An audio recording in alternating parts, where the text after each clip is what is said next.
develop products and find some new markets, plus a Buy Canadian mandate requiring federal contracts to be awarded to Canadian suppliers. And it hits pause on the Liberals' electric vehicle mandate that was set to take effect next year. The government says they put these measures in place to better support workers in Canada. Mélanie Joly is the Minister of Industry. Nice to see you again, Minister. It's a pleasure, Rosemary. Thank you. So these measures you announced are for the hardest hit sectors and include things like retraining workers, 3-year support for businesses. That really suggests to me that we're in this for the long haul when it comes to these particular sectors. Is that what you're preparing Canadians for? What we're saying to Canadians is the U.S. has decided to go ahead with a tariff policy that is affecting every single country on earth. The way we have thought free trade for the last decade is over. And there is a moment of rupture, and we're in it. So we're acting now as we still have 85% of all the products we're sending to the U.S. are tariff-free. There are people in key sectors of the economy, steel, aluminum, auto, lumber, copper, that are affected. We need to be there for them. But, you know, there's so much unpredictability right now that businesses don't have a tendency to invest in the long run.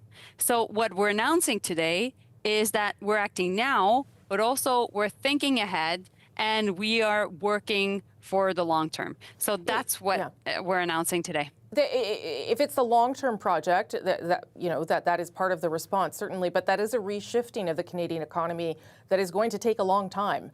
How much longer can the government use taxpayer money to prop up industries under stress? Like, what is the timeline for when that becomes just not sustainable anymore?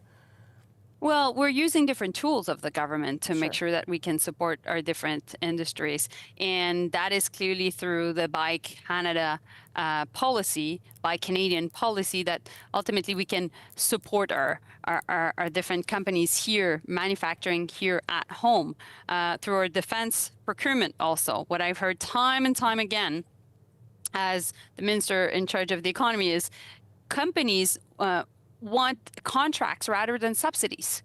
So when they get a contract from the Canadian Armed Forces, from the Navy, from the government in general, they know that this contract may be for 3, 5, even 10 years. So they can plan, they can invest in their company, they can add new technologies, they can hire, they can grow their footprint, and they can, launch new products, etc. And so we're using the power of the government, the power of our funds, of our money to attract more investments, and we're doing that through procurement, through through a Buy Canadian policy. But let's all remember, also, we are going ahead with national major projects, and that will have an impact across the country. So, but because of the way the economy looks right now, you have some of the worst job numbers we've had since COVID. The economy shrank again, the GDP shrank again. How concerned is the government about slipping into a recession, or is some of what you're announcing supposed to tackle that and prevent that from happening? Well, we see that there's an urgency. We are in action mode. We are not waiting for things to, get worse, because we're operating in such an unpredictable environment. So that's why we're coming up with a $5 billion fund to support big businesses in the affected sector, and with a $1 billion fund for small and medium-sized businesses in the supply chain. We're coming up with reskilling for workers that will need reskilling. We're coming up with different measures to deal with the tariffs coming from the U.S., but also tariffs coming from China, as we are addressing the issues in the canola sector, but also in the seafood and beef sector. One of the things the Prime Minister said on Friday about electric vehicles is that Canada will advance new options to bring more affordable electric vehicles to Canadians. What does that mean?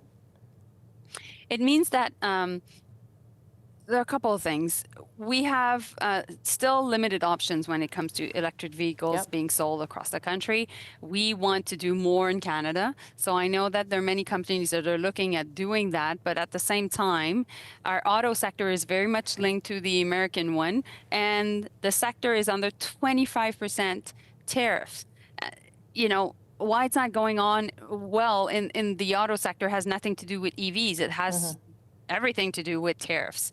Now, there are other also models of EVs that are made in Europe and also in South Korea and Japan that we are looking at. So we want to find a way that we can bring more affordable EVs to the country, that we can have a conversation with the plants that are in Canada to see what can be done. And at the same time, that we can bring down costs. So we're not looking at Chinese electric vehicles, which right now are subject to 100% tariff, or would that also be considered lowering that tariff? At this point, the 100% tariffs on Chinese EVs is policy still standing. The auto sector is under extreme pressure. Obviously, that's what you're dealing with. But climate is also under extreme pressure. And I wonder what the move to review this policy says about the government's commitment to climate change. Well, the Minister of the Environment, Julie de Brussen, is working on a new climate competitiveness strategy. We believe that it is for us in our interest, not only, of course, to fight climate change, which is obvious, but also to reap the benefits of an industrial strategy linked to being able to be in clean tech. You know, when you look at the companies that are worldwide leaders in clean tech, many of them are Canadians. Actually, we're in the top 100, and we want to build them even more, and that's why our climate policy, particularly our pricing, our industrial carbon pricing, is really, really important to make sure that these companies continue to be competitive. So we'll continue to do that while we want to become an energy superpower. You've heard us saying that. That's why major projects are important, and that's what we'll invest in different types of energies in the context of our C5 major project initiative. Would that include, though, those projects could include, I suppose, a pipeline, something that may or may not contribute to our fight against climate change? So we've said we would be supporting. We said we would be supporting conventional energy and also, obviously renewable energy. Our goal is still the same. We have to be net zero by 2050. And we are seeing that, of course, environmental impacts of climate change are being felt. So this is still very top of mind. But we're just being pragmatic. We are dealing with real economic pressures. So that's why this plan is really to deal with our clear, dealing with now what we're doing and thinking ahead and really, putting down the foundations for Canada's long-term prosperity by making sure we can build in Canada through our steel. So maybe our ports, maybe our rail, including, a speed rail between Windsor and Quebec City, and making sure that we can build more homes through Canada Homes, which will be the new agency we'll be creating with lumber from Canada, with steel also from Canada. So this is what we need to do. I understand the attempt to realign things to make sure that Canada is more resilient within our borders. But it does also make me think that we are not going to get ever a really good deal with Donald Trump, with the United States again. Is that sort of what you've come to conclude as well, that this is something that is not going to be negotiated to a satisfactory outcome? So I think that Canadians understand that there are many things happening in the world we can't control. And we will concentrate on one we can control. At this point, we have 85% of the products being sent to the US that are tariff-free. Now, we need to focus on the strategic sectors: steel, aluminum, auto, lumber, copper, okay? And there have been threats against other sectors.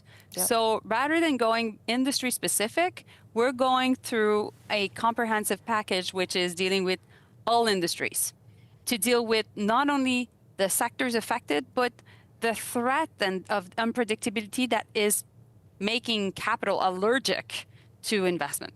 This is now a difficult time because of the rupture I was telling you about, the fact that international trade will never be the same.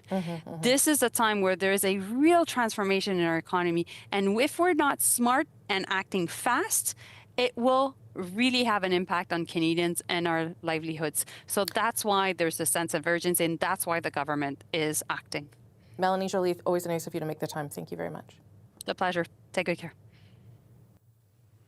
The impacts of tariffs are being felt acutely in Oshawa, Ontario. GM has announced plans to shift their operations in the city, and they could shed as much as 750 jobs, saying that could happen in the fall, not giving a firm date. A supplier for the GM factory also just announced they are planning to lay off 100 more workers later this month. Dan Carter is the mayor of Oshawa. Mayor Carter, nice to see you this morning. Thanks for joining us. And great to be able to join you this morning. Well, let's talk about the measures announced by the government on Friday in terms of how any of those things might help employees, people inside your city, whether it be reskilling them or just trying to keep an industry going. What did you make of what was announced? I think it was a step in the right direction based upon the conversations that I've had with General Motors and Unifor. As you can imagine, it's a partnership between the city, the federal, the provincial government, General Motors, and Unifor. And I think it's something that we've been discussing for quite some time. And I think the step in the right direction was what I think the Prime Minister did for now. I think there's more that needs to be done, and I think everybody is concerned about the auto industry and the impact it'll have in Ontario. Well, Oshawa has the second highest unemployment rate in the country, I think I'm not mistaken, after Windsor, and obviously that's for the same reason that you're both big automaker cities. Yeah. How concerned are you that there doesn't seem to be, and in fact you could say Friday was an admission of that we're not moving towards a resolution quickly when it comes to tariffs in the auto sector? So there's two thoughts that I try and take under consideration. One is the Prime Minister has demonstrated, I think, a strategic, calm approach in regards to the tariffs. And I know that Minister Levesque has been in Washington trying to do his best. There's the other side of it is the opposition parties want us to be out there and really giving it hard. And I'm not really sure that either direction is the right direction, but I have more faith in regards to how the Prime Minister is handling it at this particular time. And by the way, I'm a fiscal conservative, so that's hard for me to be able to say. But I do have to give him credit about being methodical. I think there's a lot of buyer's remorse in regards to tariff deals across the world right now, and I don't want Canada to be one of them. But I am very, very concerned about the increase of unemployment in my community. I'm very concerned that the auto industry plays such a significant role, not only in Oshawa, but in Ontario. And we really do need a plan to move forward to be able to protect those jobs. Well, two things I want to highlight then. The removal or the delay of the implementation of the EV mandate. Obviously, that was something that automobile makers didn't want to happen, or at least didn't want to happen on that quick of a timeline. How far do you think that will go in terms of keeping people employed a bit longer or keeping auto plants going? I think it brings some certainty to the industry, and I think that's what the automakers are looking at. They're saying we're concerned about the environment. Yes, we understand that the market isn't ready to be able to absorb EVs totally. Now, I own an EV myself. We utilize it for local travel. Long distance travel, we don't. And so I think that the opportunity to be able to find that balance and see where the market is, I think there's a couple of things. One is there was rebates that were available that are no longer available. That's and two is I think the mandates also played an important part. But for the automakers, there was only one way of being able to get that. They would have to decrease in regards to the fossil fuel production to be able to make sure that they meet the mandate on the EVs. And the market just didn't support it. And the automakers and those that are experts in this field said, this is not realistic. So let's take a step back and let's make sure that we enter the future. The electric vehicles will be a big part of the future, but right at this particular time, the consumers are not there. The anxiety that goes with owning an electric vehicle is always wondering, how far you can go and where the next charging station. And we're not like Quebec or BC, where the availability of charging stations make a big part. Okay, so I'll end on this then, and that is also related to unemployment rates in your region and elsewhere. Yeah. This conversation that was started by Pierre Poilievre this week about temporary foreign workers and the desire to eliminate that program, with the exception of the agriculture sector. Did you think there was any merit to that argument, given the concerns you're seeing in Oshawa? You know what? I want to say this, that this country has been built on individuals from around the world. We saw it, especially after the Second World War, and have contributed to our community tremendously. I think we're always looking for the brightest, the best, those that can fill the requirements in regards to not only today's economy, but our economy moving forward. Again, I want us to stop the rhetoric. Use common sense. Remember that we are Canadians. We're the same people that welcomed people on 9/11 into Gander, Newfoundland. We are the same people that hug our American friends as they come to visit with us. We are an open community. We're an open country. And I think that we all benefit from the diversity that is happening in our community. And I can only speak for my community. I have 140 different nations that are represented at our colleges and universities. And I can tell you, the amount that they've contributed to my community has been tremendous. So I'd ask us all to take anger and fear out of this equation. Let's be strategic and let's look at what we're trying to accomplish. Mayor Carter, nice of you to make the time this morning. Thank you. You stay well. Another priority for the Prime Minister this fall, bringing in a budget that he promises will include investment, but also austerity. We need to rein in spending. We need to find efficiencies. We're in the process of finding efficiencies. The government is already warning that will mean some difficult decisions ahead. Our Sunday Scrum will be here to talk about what that might mean for Canadians. But first, Canada extends its military mission to deter Russian aggression in Europe for 3 more years, as Russia launches its largest aerial assault of the Ukraine war just overnight. How important is the Canadian-led NATO mission in Latvia? That country's defense minister will join me next. RBL is back in 2.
This is the scene in Kyiv this morning after Russia launched its largest air attack of the war. Over 800 drones were deployed, with some striking a Ukrainian government building and starting fires in a residential area of Ukraine's capital. Early this morning, Ukraine launched its own attack on a major Russian pipeline. The pipeline delivers Russian oil to Hungary and Slovakia, who continue to rely on Russia for energy supplies after other European Union nations cut ties. This comes as Russian President Vladimir Putin threatened Ukraine's allies this past week, warning foreign troops in Ukraine would be considered legitimate targets. Putin's comments came after a meeting of the Coalition of the Willing agreed to deploy troops and equipment to Ukraine once a ceasefire is met. In response to Putin's threats, Prime Minister Carney had this to say. President Putin is the cause of this war. He has not yet come to terms with the need for peace. We need to maintain, through the Coalition of the Willing, other allies, the Ukrainian armed forces need to maintain maximum pressure. Last month, Carney committed to keeping a strong Canadian military presence in the region, extending Canada's mission in Latvia until 2029. With over 2,000 troops in the region, it is Canada's largest overseas mission. Carney says the commitment is part of a mission to deter Russian aggression in Europe. Minister Andris Sprūds, thank you so much for being here. Thank you for having me. I want to start with the announcement that the Prime Minister of Canada made, the extension, the 3-year extension of the Canadian mission in Latvia.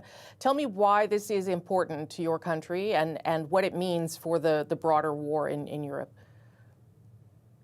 This is important. We highly appreciate the Canadian leadership in the multinational brigade in Latvia, NATO multinational brigade. This is the brigade of 14 nations, and Canada is leading it. And that's why also the extension of the leadership of that brigade is crucial for the eastern flank, for Latvia, for our partnership. And it shows and demonstrates an excellent partnership in terms of transatlantic cooperation. So this is important announcement, which once more underlines one for all for one. Yeah, and I'll talk more about why that might matter for NATO and for Canada. But would it be useful to have a longer commitment, to not be, just renewing it sort of every 2 years and every 3 years, to have a longer commitment that you can count on? Well, this commitment is next 3 years, so until 2029. So, of course, it is quite a prolonged term as well. This has been a tradition since very beginning. Of course, we would be happy Canadian troops at length in a long time. So, and I believe that there is already such a fundamental basis in our cooperation that we will be together for a long time. So, of course, there is a procedures we all observe, also political cycles, but I'm absolutely sure that our friendship is long-lasting. This week, the CBC, reported that the battle group in Latvia has been dealing with a critical shortage of spare parts, and that has meant that there are vehicles that aren't operational, and it makes it difficult, frankly, sometimes for the brigade to do what it's supposed to do. Does that concern you, that Canada is there to try and keep the region safe, but may not have the equipment that it needs to do that? Well, we are exercising together with our Canadian partners and soldiers on almost everyday basis. So I just had also the chance to visit the Canadian troops and also the Canadian equipment, so with helicopters and other hardware. So, and it is impressive. At the same time, we all realize that we need to invest in our capabilities, that we invest in our military industry. We need to expand our defense investments in general, and we are doing it. After the Hague summit, we also realize that the 5% already is on our horizon, so we need to achieve that goal, and we are moving in that direction. All countries now are investing 2% already, which has been agreed some time ago, and we are moving towards larger ones. Canada had also promised Latvia to help buy important defense capabilities, air defense systems, for instance. Do you have any sense of whether that help has happened and where you're at with those kinds of purchases? We are cooperating with Canadian friends on different kind of domains, starting from cybersecurity to exactly exercises and also potentially procurements. Air defense is what is important for all of us within NATO, for Canada, also for Latvia, for the safe skies. This is certainly the lesson what we learned from Ukraine. So here, the most important part is, I would say, the expertise, the best practices, exchange of knowledge. We are Canada. We are part of the drone coalition, which is co-led by Latvia, and we are learning how also to respond to different kind of challenges and risks what we are facing now in a modern warfare. Tell me, there has been, I mean, as you know, a buildup of Russian forces along your border, your eastern border there in Latvia. What is your sense at this stage of Russia's ability to become a real threat to Latvia? Can you give me a sense of a description even of what that buildup looks like along the border? Well, Russia is an aggressor country. Russia has invaded Ukraine, full-scale invasion. Russia has showed its face, unfortunately, of imperialistic ambitions and also the brutality and complete disregard for human life. So that's what we all are facing. That's what we have to be ready. That's why we have to build our defenses, because when we build our defenses, it is the best way to deter. It's the best deterrent. And of course, we've been living next to Russia for years. So we are on external border of the EU and of course also NATO. Yes. That's why for us, we are not falling in some kind of trap of fear or panic. The most important part is to be ready to, of course, strengthen our cooperation, to invest in defense. This is the best insurance, in a sense, document and policy for any activities and any build-ups from Russian side. But yes, we have to be realistic on what we are facing. And this is not for a short while. This is for a long time. This past week, the Coalition of the Willing met again to discuss security guarantees. That Prime Minister Carney was on that phone call. How important, in your view, are those guarantees in trying to get to an end to the war? It is important. It must be a just peace. It must be peace through strength. The peace must be won. So, of course, it is a lot of effort. It's transatlantic effort. It's European effort. Europe fights for the freedoms and values which are there to all of us, which are important to all of us. And, of course, that's why different kind of formats of security support to Ukraine, be it exercises, be it training, be it, of course, the provision of equipment is crucial. Coalition of the willing is important, but it also must be coalition of the able. Coalition of the able, which provides security guarantees, but we also must remember the most important, the powerful security guarantee is powerful, efficient, strong armed forces of Ukraine. Is there any possibility or a capability from Latvia to become part of a peacekeeping troop if needed, once there is a ceasefire? Is that something Latvia would be able or willing to do? Latvia has supported actively Ukraine. Latvia invests in support to Ukraine around 30% from our GDP militarily. So this is a considerable investment. But of course, also one of our specialization is training. So we are ready to send also our soldiers to train Ukrainian soldiers. It is important. But of course, I should always underline two things. One is the parliament must accept it, so the debate. The second one is, of course, we should not somehow weaken our defense of eastern flank and external border of NATO as well. So that's why, yes, we are part of the coalition of the willing. We will be willing also to send our soldiers, especially to train. We will consider, of course, other potential possibilities, but at the same time, it is important to keep our NATO alliance strong as well in the meantime. There are some reports that the Kremlin says Donald Trump and Vladimir Putin could meet again soon to try and have another conversation to get to a resolution. How critical is the role of President Trump and the United States to getting to an end? It is critical, and we commend and we support efforts to reach peace through strength, so just peace. But of course, we also must remember, and we remind us that with Putin, with dictator Putin, with Putin who has demonstrated that Russia is absolutely willing to invade countries and also to show this brutality and to bomb civilian targets and also the just people, civilians. So we always must be very realistic.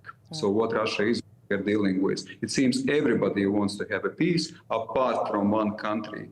namely Russia in this case. So that's why the peace, of course, could and should be negotiated, but at the same time, pressure always must be there on Russia through sanctions, through potentially confiscation of frozen assets, and also supporting Ukraine strongly for its armed forces to be efficient and able to win this war if necessary. Andris Sprūds, Latvia's defense minister, thank you for your time, sir. Thank you so much as well. Thank you for having me. Federal government promises restraint in spending while driving growth through new investments. We need to reduce spending, but we also need to invest because this is a pivotal moment in our nation's history.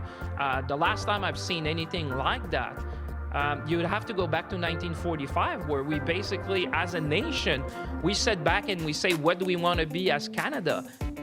So how do you do that? How will Ottawa tighten the budget and still support industry and workers? Our Sunday Scrum is standing by. You're watching Rosemary Barton live.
The federal government has been growing spending as a whole at over 7% a year on average for over a decade. That's twice the rate of growth of the economy on average. It's not a sustainable situation. So we need to rein in spending. We need to find efficiencies. Absolutely nothing is getting built. And then we have his promise that he would spend less and invest more. Well, spending is up 8%, with most of the new money going to bureaucracy and consultants, while investment is fleeing our country. Prime Minister Carney says the new budget, the one we're expecting in October, will bring austerity and investment. That might kind of sound like opposing strategies, but Carney says he can prioritize both.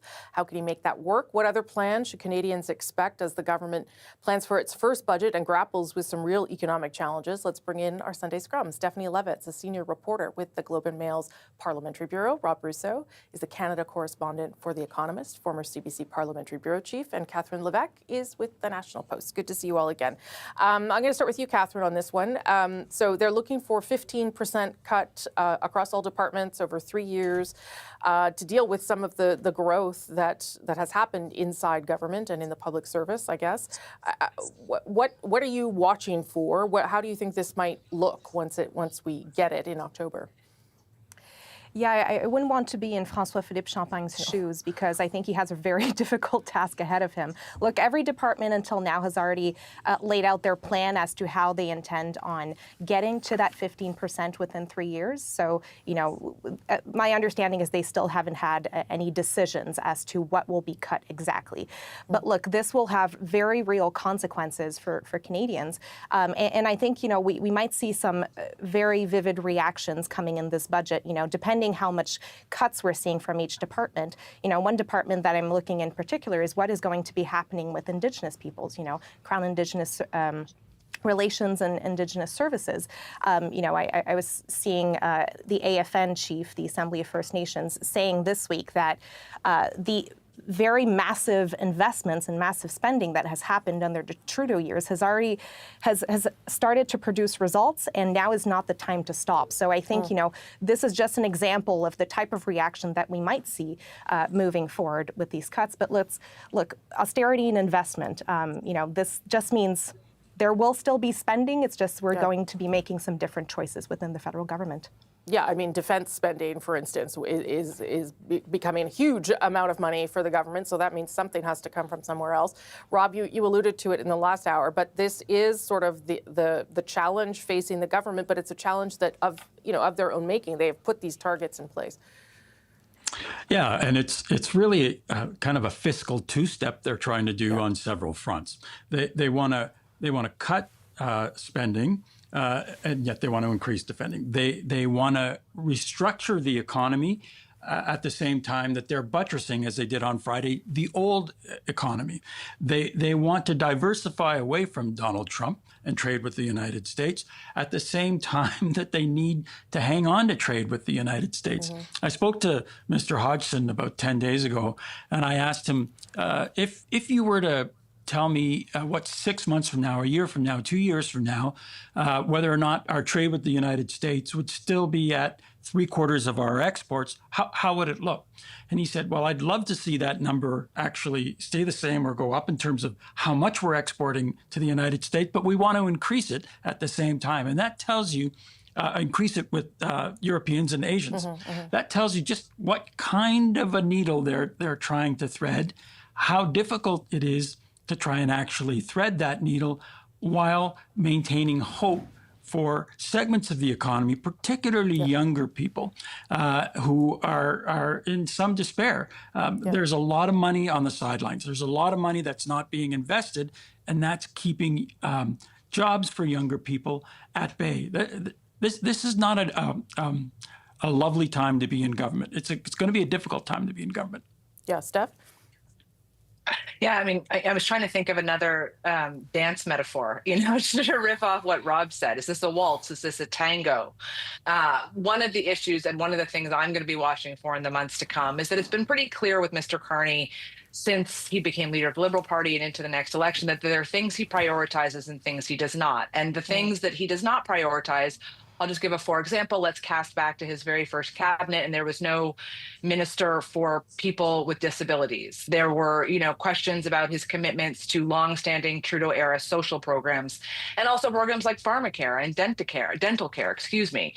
And so what'll be interesting, and what I hear from people when I speak to them in the civil service is, a cut is one way of saying it. The other way of saying things is sunsetting. Funding is sunsetting. Mm-hmm. And there's a lot of government programs, and maybe they're small. Maybe they're not dollar value. We're not talking $9 billion defense budget kind of programs, right? Nor are we talking beloved things like, the RCMP's musical ride. They're not going to cut that. But this Carney government, how they approach social, for lack of a better word, social programs, community cohesion, things that are targeting civil society and democracy, all of those little grants for the million festivals and all of that. What happens to that? And then what happens to our country without that? And I think a lot of those questions that you are all raising make it challenging for Pierre Poilievre too. I mean, you heard him there talking about the growth of government. Well, he and Carney are basically saying the same thing. They both have a problem with that. And so he's sort of looking for areas to criticize. And one of them that he went to last week, Catherine, was a temporary foreign workers, saying to get rid of the program entirely. And that was, in many ways, a sort of a precursor to the job numbers we saw on Friday, which do show young people struggling to get jobs. And he's trying to make the link between those two issues. Yeah, absolutely. I mean, I think it was smart on Pierre Poilievre's part to kind of tie that to youth unemployment, when the reality is maybe a little bit more complicated. I mean, look, we're entering probably a recession. The economy is slowing, and the first hit are, of course, our youth. But he does have a point when he's pointing out that, you know, a lot of young people have had difficulty, you know, finding jobs this summer. You know, I know young people myself who have given dozens of resumes and, you know, who had difficulty finding a job, you know, at McDonald's or A&W. So there is certainly something going on there. But look, this is something that he is going to be bringing forward. At the same time, you know, I think he might be lacking some nuance in how the program actually works. And I think he could, you know, he has to be careful because there could be some backlash, you know, from more rural communities who actually really need those temporary foreign workers to get their Tim Hortons and McDonald's going, but also in Atlantic Canada, for example, where, you know, regular Canadians don't necessarily want to be working in fishing plants. So, you know, interesting attack, but at the same time, he has to be a little bit careful on that. Somehow I'm out of time. I don't know what happened, but I am. So I'll listen to the people in my ear. Steph Levitz, great to have you join us. Rob Russo, Catherine Levesque, good to see you back, and we'll talk again soon. Thank you so much. One of Mark Carney's core campaign promises was to identify and fast-track big projects as a way of spurring the Canadian economy. The government is expected to unveil what will make that list soon. You've been hearing the Prime Minister talking about major projects, and we will be coming up with a list of major projects in the coming weeks. The government recently opened the new Major Projects Office. That's part of Ottawa's push to build what are large-scale infrastructure projects, attract private investment. The CEO of one of those projects looking to get green lit will join me next as they look to connect remote regions with the rest of Canada. Stick around.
As early as this week, Ottawa could announce some of its first major infrastructure projects that they are going to fast track as part of the new Building Canada Act.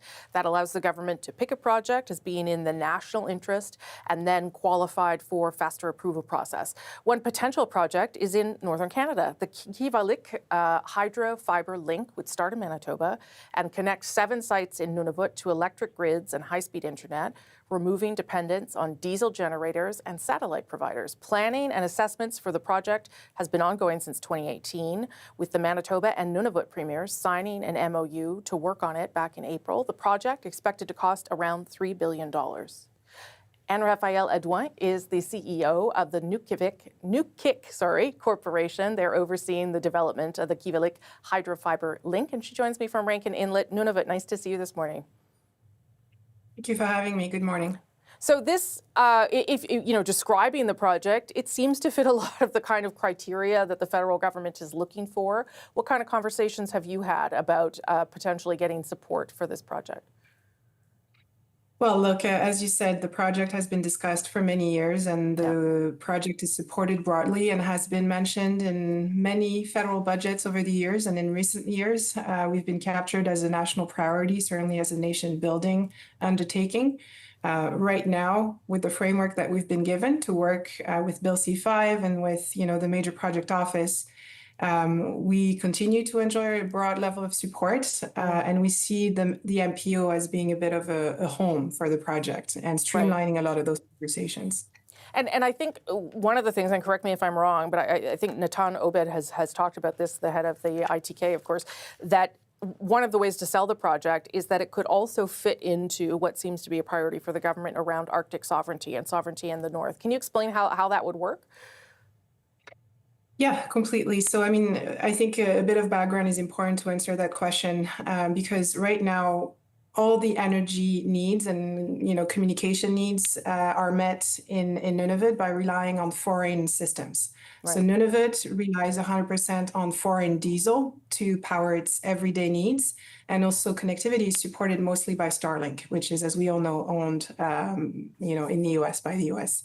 So if we want to really talk about national security and identify Achilles' heels in the North, this is not just one hamlet. This is one entire territory, 20% of Canada's landmass, that's completely exposed with no optionality built into any of the systems that we are currently contemplating.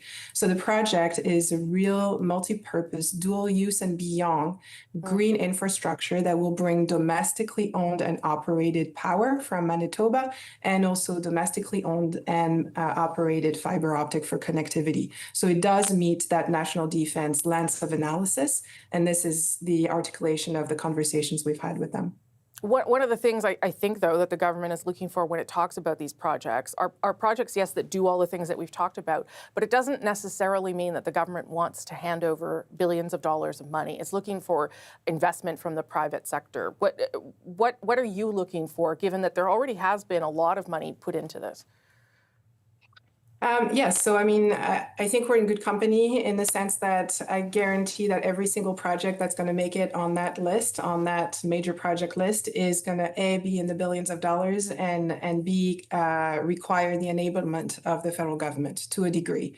So this is point number one to understand is critical infrastructure, especially large infrastructure, is going to require the involvement of the federal government.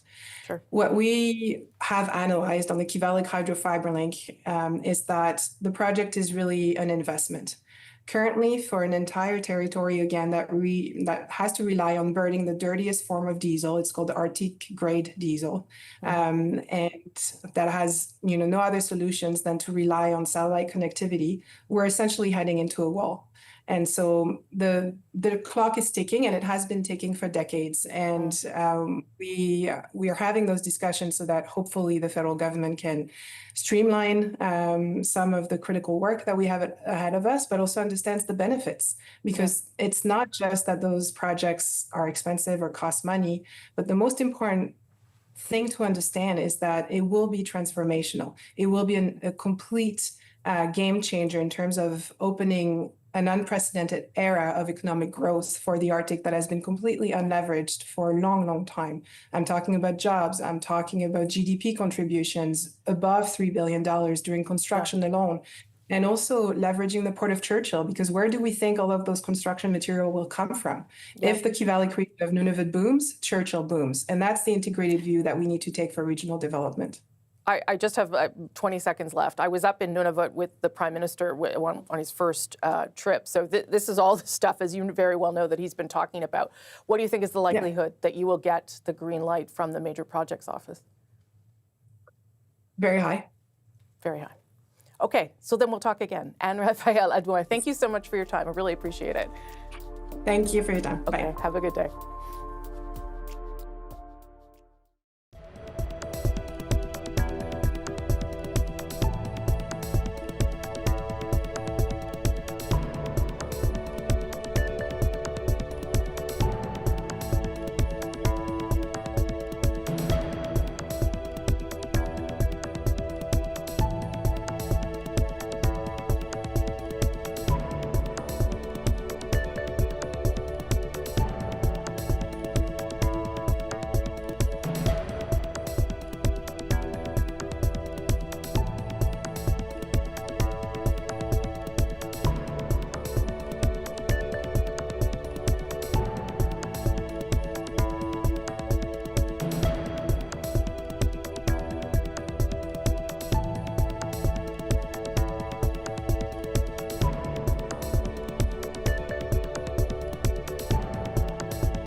Tributes continue to pour in from right across the country for Hall of Fame goalie Ken Dryden.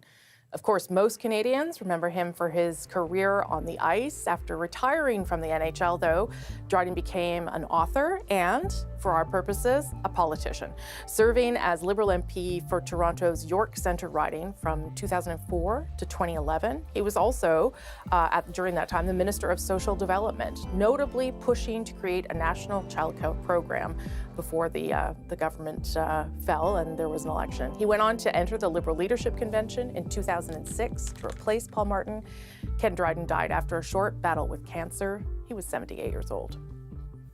Rosemary Barton Live. We're all glad to be back with you after a summer off. Lots of political news ahead. Hopefully you'll be able to tune in every Sunday to see us right here. At Issue, we'll be back on Thursday in case you're waiting for that. Nice to see you. Have a good rest of your day. Bye-bye.